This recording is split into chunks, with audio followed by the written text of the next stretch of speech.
আসসালামু আলাইকুম রহমতুল্লাহ। আলহামদুলিল্লাহ, আলহামদুলিল্লাহ রাব্বিল আলামিন, আসসালাতু ওয়াসসালামু আলা রাসূলিল কারীম ওয়া আলা আলিহি ওয়া সাহবিহি আজমাইন। সমস্ত প্রশংসা আল্লাহ তাআলার জন্য, যে আল্লাহ রাব্বুল আলামিন দয়া করে, মেহেরবানি করে আমাদেরকে সবচেয়ে যেটি বড় নিয়ামত হায়াতে জিন্দেগিতে বাঁচিয়ে রেখেছেন, সে আল্লাহ তাআলার উপর শুকরিয়া আদায় করছি, আলহামদুলিল্লাহ। এবং নবীজির উপরে দরুদ ও সালাম পাঠ করছি সাল্লাল্লাহু আলাইহি সাল্লাম।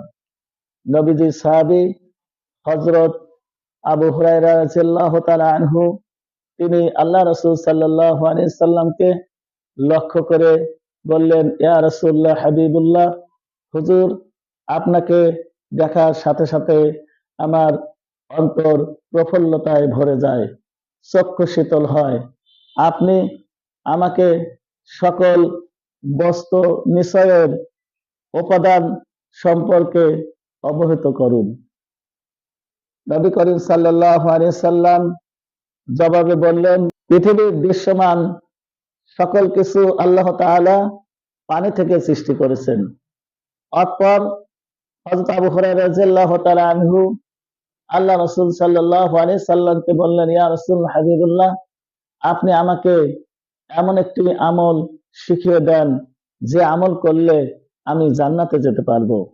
আল্লাহ রাসূল বললেন, তুমি লোকজনকে সালাম দিও, ক্ষুধার্তকে খাদ্য দান করিও, এবং নিকটতম আত্মীয় আত্মীয় এগানাদের সাথে পূর্ণ সহমর্মিতা বজায় রাখিও।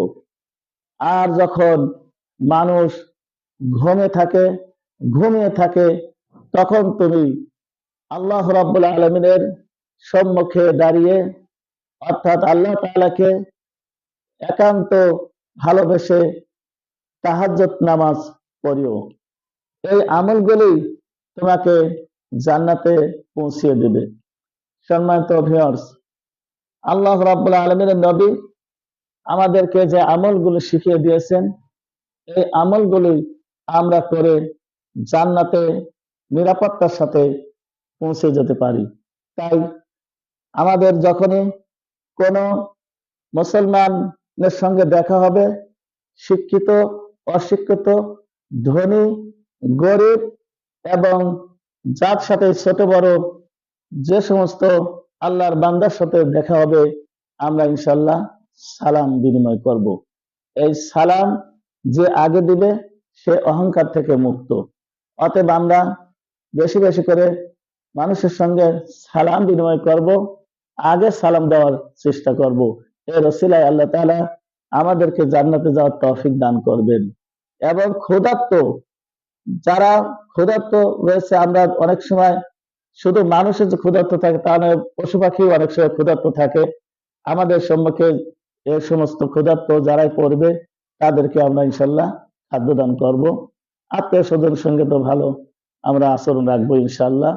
এবং রাতের যে ইবাদত, রাত্রে শুধুমাত্র ঘুমে কাটিয়ে শেষ করব না, এবং বিভিন্ন সময় আমরা ফেসবুক নিয়ে এবং টিভি চ্যানেল নিয়ে পড়ে থাকি, সময়গুলো নষ্ট করি।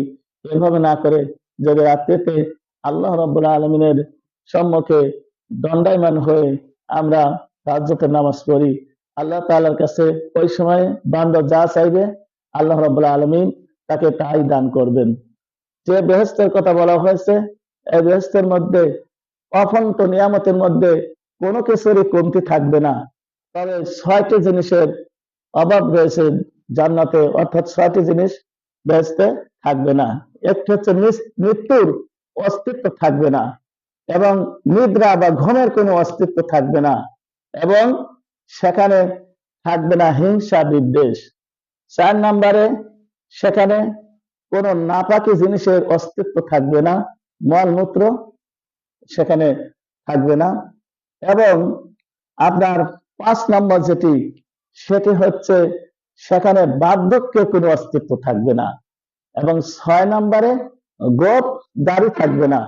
সেখানে বেহেশতবাসী যারা হবে, জান্নাতীরা, তারা একদম ক্লিন, আপনার গোঁফ থাকবে না, দাড়ি থাকবে না, তারা একদম যুবক তরুণ যুবক থাকবে।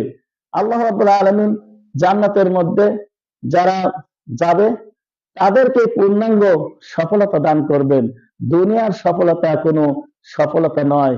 তাই আমরা আখিরাতে যারা সফল হতে পারবো সেই পরিপূর্ণ সফল, সেজন্য আমরা আখিরাতে যেন সফল হতে পারি, এজন্য আল্লাহ রাব্বুল আলামিনের নবীর দেখিয়ে দেওয়া আমরা আমল আল্লাহ তাআলা যেন আমাদের সকলকেই করার তৌফিক দান করেন। আমরা সবাই বলি আমিন।